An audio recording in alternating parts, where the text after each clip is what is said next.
Microsoft wasn't ready to let Apple steal all the thunder, so it got things started by announcing that it plans to acquire LinkedIn in a massive $26.2 billion all-cash deal, the biggest acquisition deal in Microsoft's history, and first major acquisition under CEO Satya Nadella.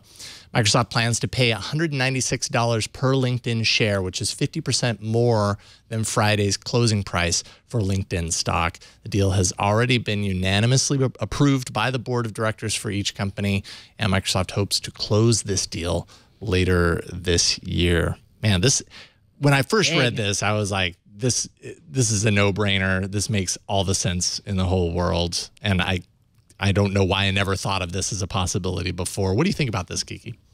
Oh, I agree with you. I mean, the data that LinkedIn has for businesses is just huge. And then Microsoft, with all of its enterprise work, I mean, it's just like put the two and two together. And all of a sudden, Microsoft is going to have all of this enterprise data that nobody else has access to. And Microsoft is going to be like, dominate.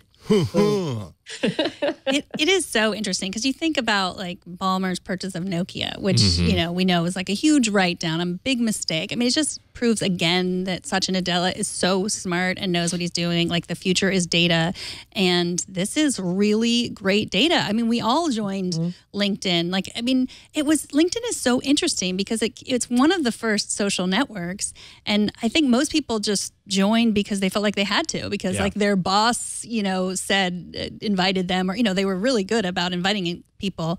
It wasn't a time where we were like, you know what, I don't think I want to provide my personal information, and it still isn't. When you're looking for a job, that's where you put your information. You feel like you have to. Yep. Yeah. It's like an online resume site for just about everybody. And so I think you're right. Everybody's gone on there. I don't know how useful it is to everybody who is now part of the social network, like any social network, but it's still very valuable to lots of people. So especially Microsoft.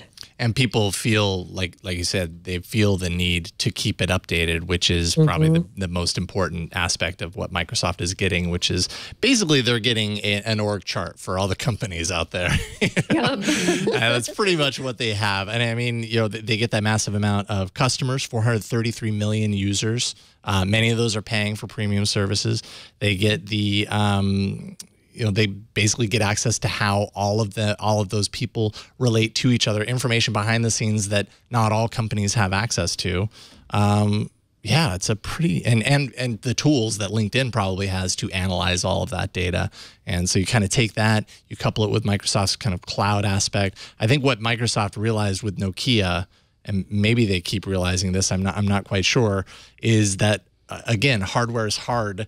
And it's, you know, it's not as easy as buying a company like Nokia and being able to, you know, embrace hardware in that way. That didn't work for them.